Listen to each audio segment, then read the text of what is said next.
What up? What up? What up? Welcome to another episode of 94 Feet with Coach JT.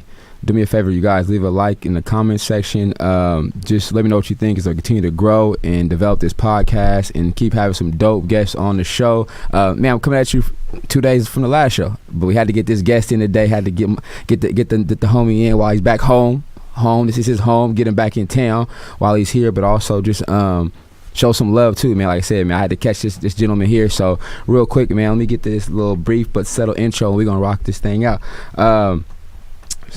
Gentleman attended, man, he's Sheldon High School, Valley High School, yes, right here in Sac. He's a podcaster. He's a graduate of CRC, went to Sac State as well.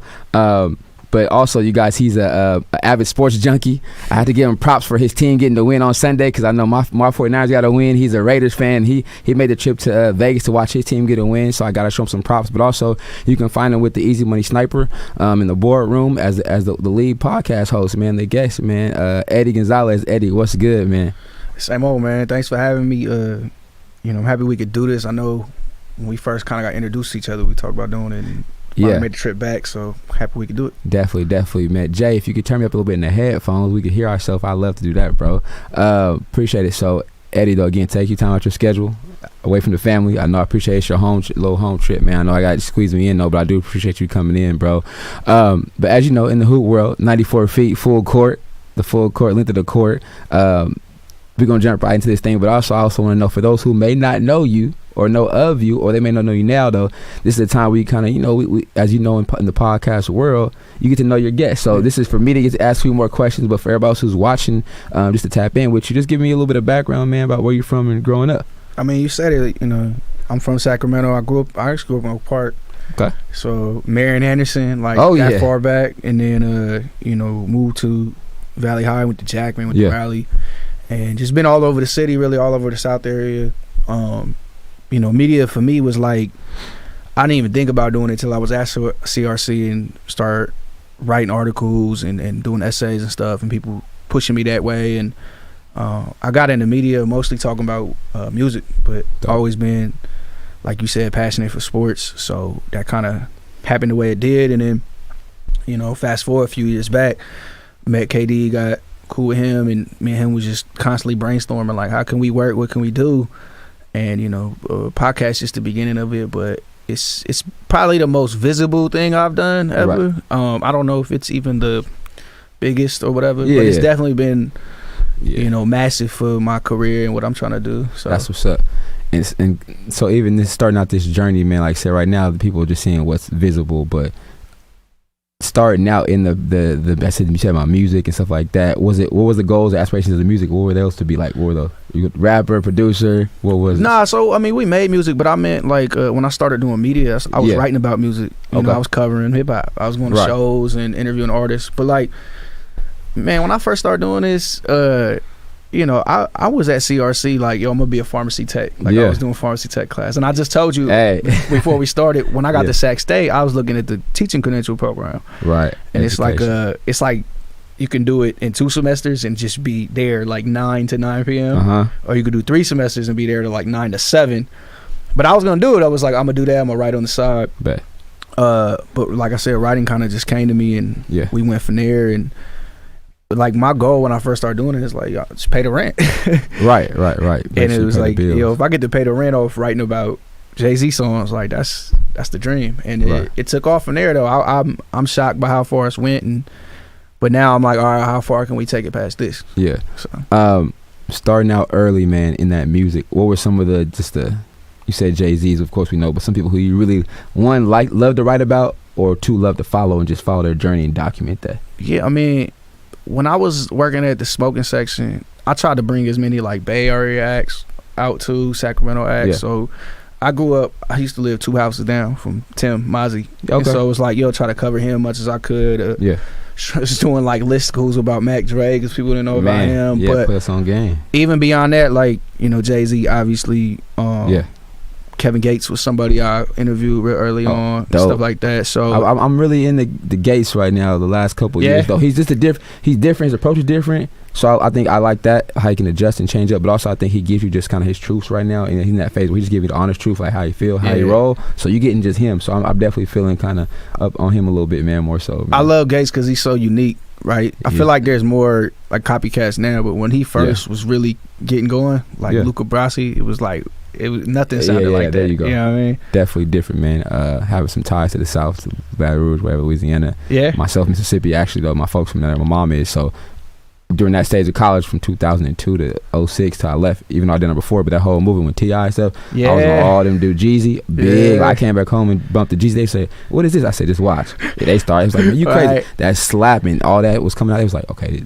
Yeah, that was. The AT, that movement down there got real big, man. So that's dope. Alone, though, just for you as far as this process, man, on here I always talk about just like successes or struggles, but even during that college phase, right, JC phase, was there a time when you were like, this is not going to work for me, or I don't know, or you at a lost phase, like I don't know what I'm doing it, but I just don't know what? Yeah, 100%. I mean, like I said, I was in pharmacy tech classes. Like, I'm gonna just do this. Like, this is like they give you a job. Like, I'm gonna just do this. I got kids, you know. I just didn't know what the end game was. I didn't know what the goals were, and that goes to, you know, our people, minorities, people of color. We're not always informed about stuff like that, so we don't know what the peak of journalism is, you know, and there was nobody really who could tell me that I knew from around, and it was just I had to cut my teeth and realize, like, okay, this is something I could do. Okay. This is something that, you know, has a future. But I definitely had a lot of times where it was like, I don't know about this. I'm gonna just get a job and just do that, you know. And slowly just kept making progress. I'm suddenly getting in the doors I didn't think I could get in. And it's like, oh, maybe I could. And so I just finished like my first full year of active podcaster, right? And people tell me like, you know, the average is only like 7 episodes. People quit after 7. I was like, what? It's like, yeah. So one day was like, just keep being consistent. But then also, if you keep networking, building bridges, it could particulate or into something else, but you have to keep going, because if you stop, you never know what that next show or that next invite might be. And I'm like, all right, because as you know, some days you probably get like, I just need a break, or I gotta find a guest, or find you know what I'm saying, or we gotta work, you know what I'm saying, with the schedules and stuff like that. You guys gotta coordinate a lot, you know what I'm saying. It's not just always a live show. Sometimes you're doing it on Zoom. So I'm like, that could be frustrating too. Got somebody on the East Coast, somebody on the West Coast, you know what I mean. But also on the flip side of it, man, how much fun are you having just for yourself, though? Not outside of who the connections are. I know the again, me doing research, the opportunities are endless, but also just for yourself, though, because I've learned, man, if you find something you like to do, it's not even like work. I love having conversations. We talk sports and life, you know what I'm saying, to people all the time. This is a platform to do it, but now it's like, oh, you can make this the same feeling for everybody else or for yourself. How rewarding is it for you? It's amazing. You know, people who've known me for a long time, they'll circle back and they're like, yo, it's crazy you get to do this, because that's all we used to do with the crib. We used to be on the computer and we'd be talking sports, talking music, and now that's what you do. So it's not lost on me at all, you know. I be so into the work. Sometimes I can put blinders on, but I get a lot of reminders that's like, yo, it's can you believe that's a job? I mean, I felt the way when I was writing, like, I can't believe, you know, I listened to this album and now I'm telling people what I thought of it, and that's my job, right? I went to this concert and talked to Isaiah Rashad, and that's work. So I'm super grateful and try to be as focused as I can be as I continue, because, you know, just as fast as it come, it could go. Facts. So you got to stay on it. You know, like you said, consistency is everything. Even building audience, building platforms, all right. And speak about as far as the work, right? I mean, I relate a lot of stuff to sports, the stuff as far as, you know, you got your son playing hoops or whatever, like daughter playing sports active. How much time just for you personally, though, do you put on this craft? Because, I mean, like you said, you can pick days where you go harder, but you can't just go days without doing nothing. Or you can't. So, but just how consistently have you had to have been to get to this point, or just to get better? Because that's one of my things. I want to get better at this, so I know I got to study a little more. I got to watch the guy. Now, like I said, I'm like, okay, now let me learn. I'm keeping it real, right? Because some don't reinvent the wheel all the time. Like, what is he doing well? Okay, he's smooth intro. You know, you got to study a little bit, because if you want to be great or be something, you got to look for some people, though. So it fluctuates for me. I mean, when I was really, really locked in, it was like a constant thing. You know, the media is just, it doesn't end. Something might happen at 3 a.m, you got to be ready, you know, and it's like it doesn't turn off. Now it's like when I prepare for a show, we only have episodes every 2 weeks, so it's a little bit of a gap. But like, yeah, I'll lock in for like a week on research and just knowing everything about this person I can know. Because who knows where the conversation may go. True. You know, so our guest tomorrow is Isaiah Thomas. So like, I'm watching old Isaiah Thomas games. I'm watching old docs. I'm reading articles, and so that way, if he brings up something, I could transition to whatever I got to transition to in the conversation. It won't be no dead spots, you know. And then, so when I get locked into my work, like I'm 100%. Nothing else, you know. But I've reached a point now where I'm like also trying to remove myself from some of that sometimes and enjoy stuff. Because I was definitely like a couple years there just not enjoying any of the fruits of labor, just the labor. But I think that's, I mean, in order to get to certain places though, to get off that pedestal or to build that pedestal, you got to go ahead and dig in. I mean, I think you got initially right. You got to go ahead and put because you like say you want to have longevity or consistency, right? So you want to make sure sustainability, as they call it, right? I don't want to just do something now and then fall off of it, right? So the first couple of months, my cousin actually found family members, whatever. Trace, he was on here Sunday. He was like, man, your first idea is usually the worst one. Go with everything else. So that means you got to put in work because it's the quick one. You got to go with the stuff that sustains, man. So I definitely hear that, man. Like I said, I watched the interview with Roddy Ricch. I was a fan of his when he came out. But just how dope is it to have conversations with guys that, I mean, from all walks of life though, but are in the music industry doing big things. But I think it's more so when they get to have conversations, I'm seeing they're human people. Like you get to really learn. I'm listening to him talk, or different interviewers from Stacks and Matt Barnes, everybody. It's a lot of people on podcasts now. They're still humans no matter what their status is. But to hear them conversations, so just to hear different conversations from people who you come across. What is your vibe when you get to kind of like, I mean, because sometimes I can't wait to ask certain questions, or sometimes I can't wait just to hear certain things. You know, the joke between me and Kevin is usually like when they start cussing, we know they've relaxed. Okay, they're comfortable. They're comfortable. Right. Okay. And so we always just want them to feel comfortable. You know, it helps having Kevin in the room because it's like, you know, he gets where I'm coming from, celebrity and all that stuff. But yeah, it's exciting. It's exciting talking to these people. And my goal when I first started working with Kevin was exactly what you said. Like, I want people to see the dude I see when we go kick it, you know? And so I want people to see that human side. Right. And so that's the same approach with the guests. Gotcha. You know, we can ask you about work all day and you're going to give us the answers you've been giving all week. Right, or that you know to give to other reporters and other people, right? Yeah, so it's like, let's talk about something else. You know what I mean? If you look, when we interviewed Roddy, we barely talked about the album. Oh, no, yeah. It was, even his answers, though, he was like, huh? Yeah. So it's like, because you know how I look at it, it's like, me and you link up after work. Yeah. We only gonna want to talk about work so much. You know? And so their job is amazing. Want to clock out a little bit. Yeah, but they definitely want to remove themselves for that for a second. Even like one of the jokes we have on the shows, I talk with Kevin about basketball real quick and be like, all right, that's boring. Let's talk about something else. Right. Who wants to talk about your job all day? Because that's what he does all day. Yeah. Every day. Like, so let's get him in. And I guess for me now, as this world continues to grow, especially with athletes doing podcasts, it's like you get to really see the other side of the athletes. Like, yeah, I'm an athlete, but now I get to ask other people about what they do, what they're going on, or just how their story, how'd you even get there, right? So I think that's what's, the space is still growing. Like, I mean, I know timing is everything, right? Some people have been in it already 5-10 years. Yeah. I'm just starting out, but it's like I can see the next 5-10 it's going to even blow up even more, right? So just doing research and looking at that, like the numbers are still going to grow because it's given just from the small person. Cause I started out in the home in the closet recording audio for real, man, bro. I had to close the door. The guy outside blowing the leaf blower. I'm like, dang, on Zoom. But you know, you can start it wherever, and I'm just me. Yeah. But then, you know what I'm saying. So I think the development of growth is it. But for you, like, as you know, right, the resources are gonna be there. But for you personally, though, what's any goals you think you have just personally for yourself or for the show to see next level, next steps you want to try to accomplish? Yeah, I mean, there's like numbers goals and all that stuff. Yeah. But outside of that, I just really want the show to be an enjoyable listen. That's what I go for every time. Like, I want people to feel like they're in the room with us and having a conversation with us. You know, to me, those are the best podcasts. When you talk about Joe Budden or whatever your favorite pod is, you get this camaraderie with these people that you're not actually in the room with, you know. It's definitely, man, it's definitely different because I'm like, if I listen to, like I said, I listen to Madden and listen to even JJ Redick's. I'm a basketball junkie, right? Yeah. But I'm like, now I get to hear all these basketball dudes who I know them by name, but now their stories. I'm like Drew Holiday. I'm like, I watched Drew for years, like knowing his backstory. You know, I mean, his family, strong dude. You know, I'm just learning different guys, but it's like, okay. But also, I like the visual. Get the dual threat. I can visually see y'all, but also I may be listening from on the go. I can just listen, be like, oh, throw Eddie and KD on. But now I'm listening like, okay, now I gotta go watch the audio. Now I gotta go watch the audio to see. Okay, let me see what Roddy Rich's expression is, or let me see, like you said, the picture you posted up here.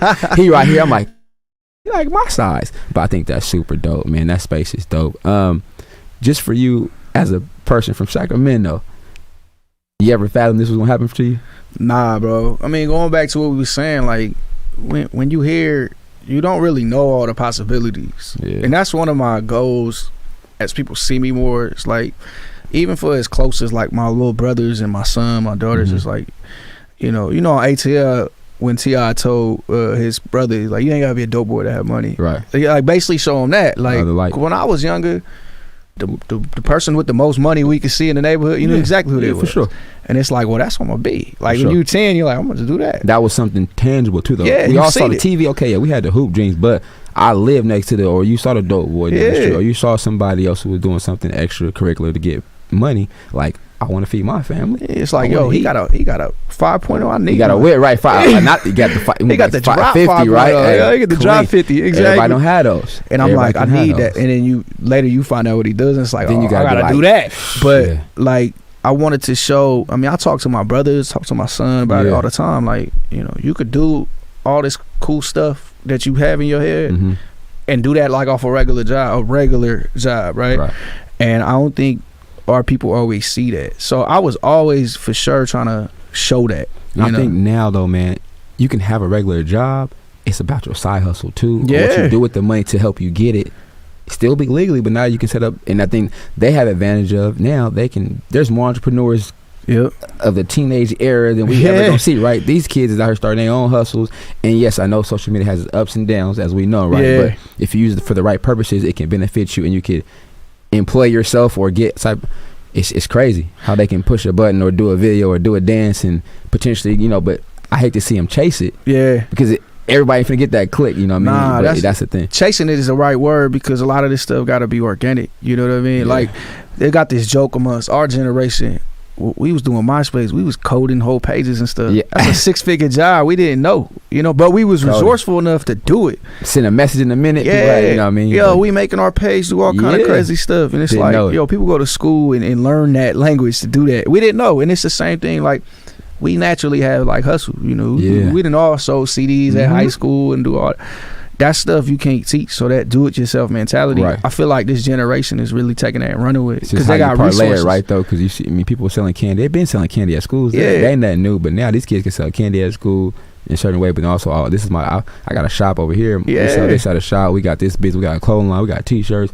Like, oh man, these kids is really doing kids, and they got all these resources that like we didn't have. So, what people need to realize is those are jobs, those are hustles, those are like businesses. You're little entrepreneurs. Correctly, right? Yeah, if you correctly get the resources, get your stuff. And we think of them only as like little side hustles, but them are like real tangible things you could put together. And I think a lot of these kids, they starting to realize that. Even you look at like the little rap crews that come up, like Our Future, they had the whole crew that did everything.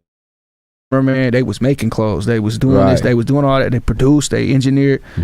Even like that, we see that a lot in our city. It'd be the one kid and his homie, and he's like, I'm gonna make beats and you rap. Right. And they might save up a little bit to get a mic, and that's it. Right. But you can make it out doing that. You know what I mean? It's just I think the consistency also, and I definitely appreciate to the guys I coach, even have conversations with, regardless, like, you gotta stay with it though, man. Because sometimes they the quick runaway, or they want the quick overnight fix, but that's not sustainable. It won't work like that. It won't last. And that's the thing, like, y'all see, a highlight tape to me is just a highlight tape, right? Yeah. Everybody don't show the unseen hours for some reason. We just don't do that. I get it. I get it. But that's what makes a highlight. You have to put in hours to be successful or have one thing accomplished, right? Because my home, like I said to my guest Sunday, he writing comics for a minute, but he said, man, I failed hella times. He said, I started a business, I knew it was gonna fail. I did it anyway. I remember Chase was but Chase learned. He said he learned from it. Yeah, he said, but you know what, Jay, I learned from it. but that made me do something else. I said one failure teaches you something else, man. So that's super dope. Failures are lessons, man. Yeah, definitely gotta take them. As far as you're a parent, so being a dad, man, trying to get your kids to realize that pops came from here to this. How those conversations kind of go, man? How does that kind of go for you in the family? Man, I mean, you coach, you around these kids all the time. It's like sometimes I gotta remind my son he not that, and I gotta remind my brothers. I gotta remind, and sometimes it's real subtle. Sometimes it's blunt. Like I worked too hard for you to think that you was what I was when I was 14. You not that, right? And with boys especially, right?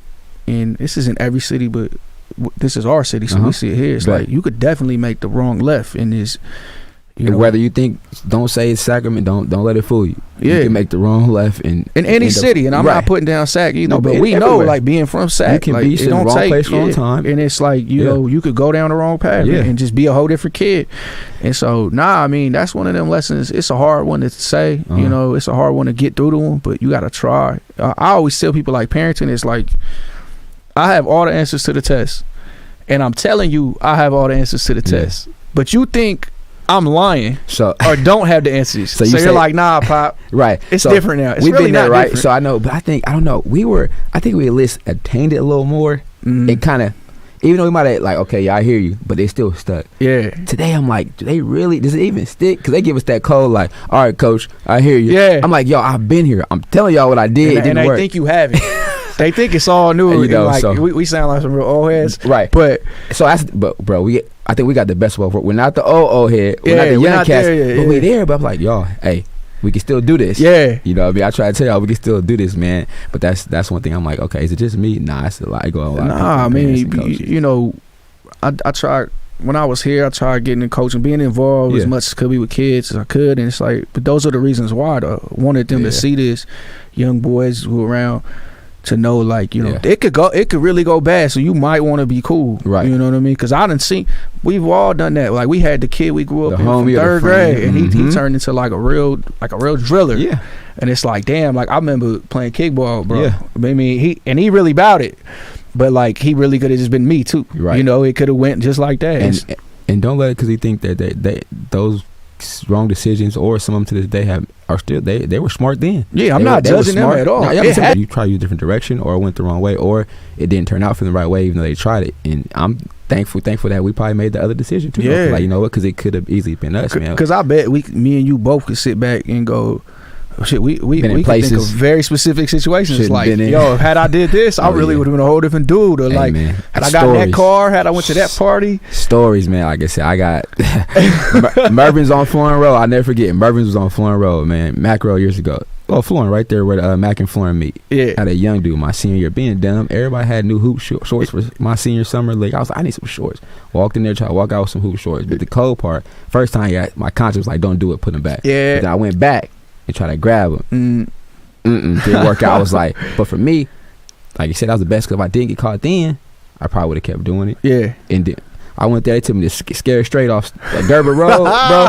I said, look, I closed my eyes, I said, y'all can take me out of here. I'm never coming back. I said, Lord, I will never be back. Because it was like then, but I had to sit out the whole summer league, watch my boys play. My mom made me go to every game still. Yeah. You're going to sit here and go support your team, but you will not play. And I was like, that was the worst. My senior year, I was like, but for me, I was like, it's not worth it. It's not worth that. Knowing if I have to work a little for it, just ask. Yeah. So I mean, life lessons too, man. Like I said, that changed. That definitely one of the instances I'll never forget, bro. That was the best, worst feeling of my life, man. But I'm still here. It's crazy looking back too, like when you realize it, because in the moment you was like, your life was over, right? And then when I got in there, when I walked in that place, I said, what the hell? They closed that door, boom. I said, man, I'm gonna just close my eyes. I'm gonna just pray for about until they open this door. Yeah, because it wasn't worth it, man. It definitely wasn't worth it. Definitely got to shout out to people who just DJ Eddie, Justin in the back, take care of the show, man, in the 360 studio. Definitely, it's every time I come here, man, something new.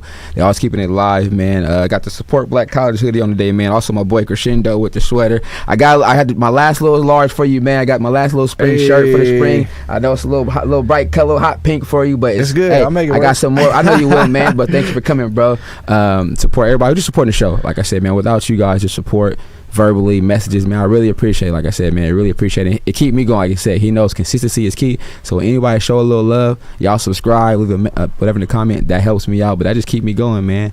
From keep going. And my boy with the little beanie crescendo, man. My boy Tyrone finally sent me a little care package because you know what I'm saying. We support the fam though, man. Appreciate everybody, man. Appreciate everybody, man.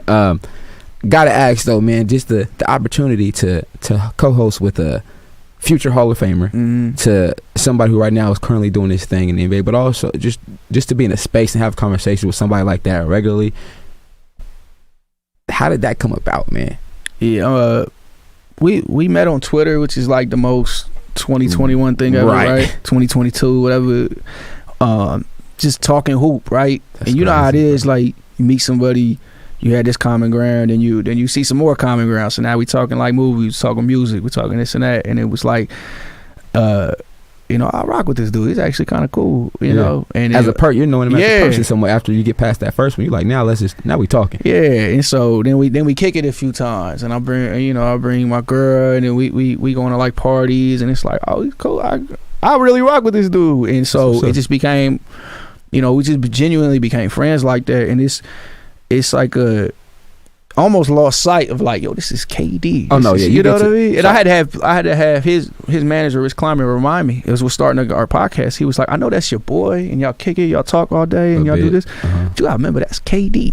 So it's like it's a big deal when he talks. So this is gonna be cool. You know, like that. Like, I see what you mean. Yeah. Because that's just my friend. You're going off humble as possible. Like this is the dude. Take the name out. I know him as a person. Yeah. I'm not, not the status.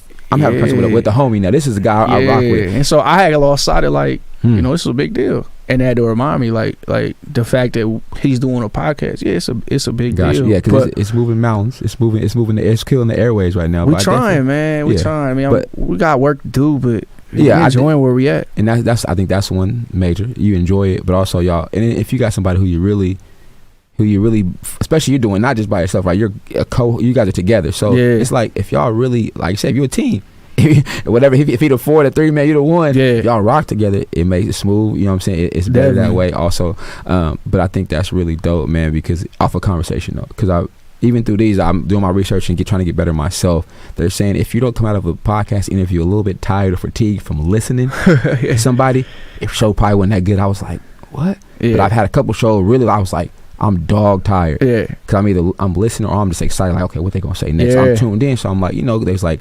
But also for people who are listening in on the airway say, hey, man, that was really good. I was really locked in. I was like, shoot, I was dog tired. But just learning, doing my research on how to try to lead conversations, all that helps the show. But also some people are like, do you write your questions down? I'm like, no, or do I give them to my guests? I'm like, no, because it's scripted to me then. Yeah.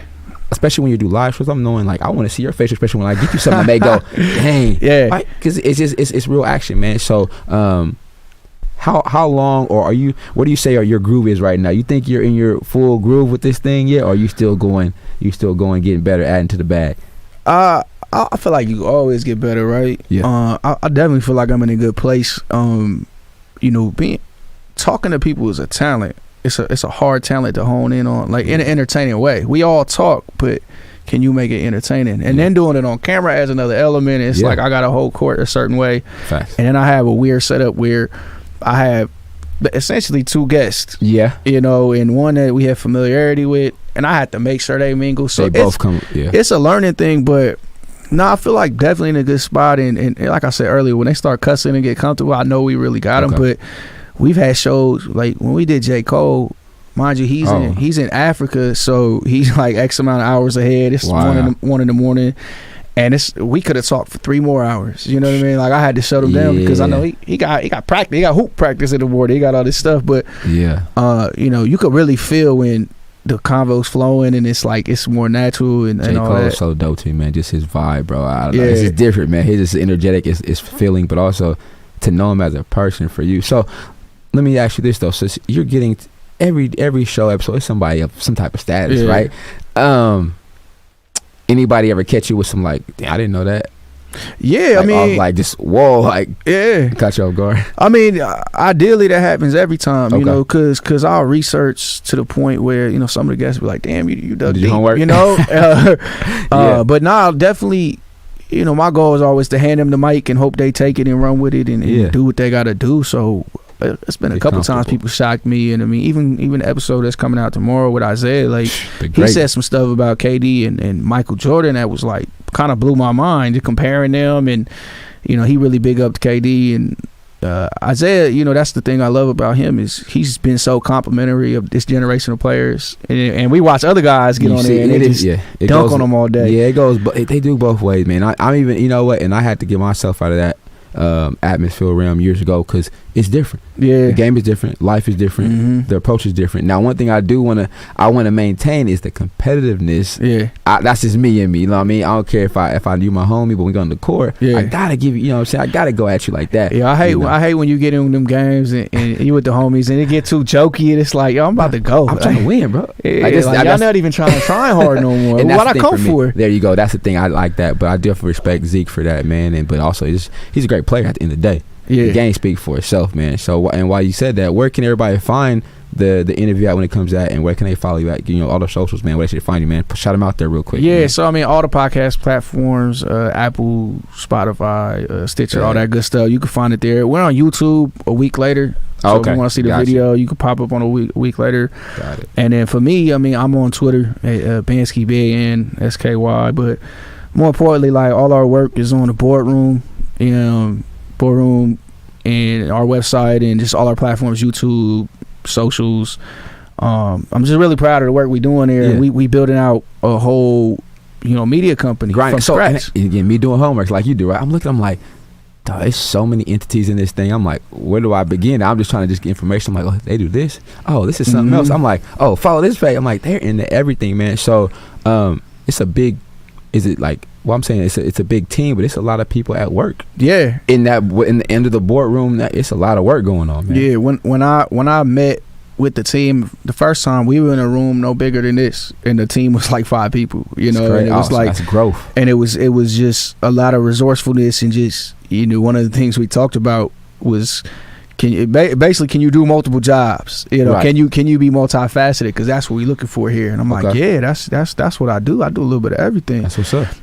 But like and then another time, a little over a year ago, November, before the last NBA season started, we was in the office and it was me, Kevin, and Rich, and it was empty. And it was like, yeah, we got to get some people in here. Pandemic, it was empty, but our staff wasn't that big either. Right. And then so we back in there a couple months back. In November again, a year has passed, and our staff is like 30 people, and the room is buzzing, and then they got all these projects going. They making TV shows, docs, they doing articles every day, they doing events, and it's like, it's exciting to see the growth. That's what's up, man. And it comes through the hard work, but also through the years, right? This ain't happening for you overnight, which also I want to make sure we always put that out, like that percentage of the overnight celebrities or the overnight stardom. It happens, but not to everybody. But it's the people who've been, like you say, this. You go back to doing this in high school, junior college, Sac State days. So you know what I'm saying. We're somewhat far from our college years already. But believe it or not, but I'm glad we don't look that way. You feel me? So I'm glad we holding it together. You know what I'm saying. I get that. I was like talking to a parent on the phone the other day. She thought I was a high school student trying to play her prank. I said, no, man, I'm the teacher. Sorry. She's like, oh, I'm sorry. I said, it's cool. It's good. But that's a good thing. But that's super dope, man. So you at the end of every interview, man, I always got to get like the triple threat, dribble, pass, shoot, sports-wise, basketball, right? But for you, just 3 things that you yourself, man, as a podcaster, as a parent, whatever you want to do, you hold on to, right? Your character. 3 things that you hold on to that you could tell somebody else right now that they can listen and take from this interview. But you know what? Eddie's triple threat was I'm holding on. That's it. That's key, man. Give me 3 things, man. Well, first off, work. Like nothing's gonna happen without the work. You can't just watch a house build itself. You got to go out and nail the studs to the wall, and you got to do all that. So your work is always what's gonna show. Like you said, highlights and all that. The work in the gym is where that happens. Right. So you want to be a grinder in that way. That's not to say that you got to be, 24 hours a day, never turn it off. But when you lock in, you definitely got to work. The other thing that I've seen just in life in general is the relationships you build with people and the way you hold yourself with your integrity. That means everything, because you never know. The dude you meet doing whatever and you made a great impression, he might be the person to hire you or build a business with you in 2 years, because you don't know who you meet. You know what I mean? So you definitely want to hold yourself with that integrity and do that. And I think, the last thing is probably family, because that's who's really there. You know, we've all been to places where it's like, yo, where's all these people that were supposed to be my friends? Yeah. And then you really realize who's there. So I mean, I guess those three things. Yeah, I definitely dope, man. The family's big. I mean, at the end of the day, I say you work, but you want to detach. So when you detach, comfortable family it's definitely something you want to get to, and it also share in your successes too, right? Because they've seen you go from the guy outside doing this, being a knucklehead or doing whatever, now you're doing this, you know what I mean? So definitely want to share with people who value you as a person, and that's really the wins, is sharing that, you know what I mean? Yeah, for sure. You start doing stuff and you're like, it's almost over your head. And so I could take my cousin to meet whoever or whatever it was they wanted to do. It's like it's bigger for me to watch them be happy about that than it is for me to do it. Got you. See, you be able to provide that opportunity though, but to see them embellish it and enjoy it is like, cool. Exactly. Money can't buy that. Money can't, you know what I mean? It's like, that's something that comes from that stuff is bigger than money. Money's cool. Like, I don't want to put down money. Like, you need to live, survive. But there's bigger stuff than that, and those are the real wins. And you start to realize that. I you know what I mean? Those are the real wins. I like that for sure, man. Man, appreciate you for stopping by. I know you're busy, got stuff to do. See the family while you here. Again, man, y'all follow Eddie. Follow KD on the boardroom. Follow everything, because that show's dope, man. You got Isaiah Thomas coming out, so y'all tap into that. And again, for me, man, I appreciate you, dog. Like I said, I know it didn't have to do it, but I appreciate the conversations, and best of luck going forward. You know, I'm tapped in now. We locked in, bro. So I'm just gonna keep grinding, but also for me, giving me information, man. I'm trying to step the game up. Hey, I feel you, bro. I appreciate you for having me, and you know, I appreciate what you do for the kids and all that too. And you know, shout out Darius and that whole family. Because, for the link up, for sure. Yeah, and like you know, it's hard watching what my son does from across the country. Yeah, bet. And so then it's like, you know, when being able to reach out to friends and find out more, it's great. And you know, everybody I've known has been around you's vouched for you a ton. Yeah. So appreciate what you do for everybody. It's all love, man. Like I said, it's still our city, man. We got work to do, no matter where we at, right? So it's still home for us, and we got people here, man. So this is Coach JT, my man Eddie, man, signing out, man. Appreciate y'all on the Tuesday. We out. Peace.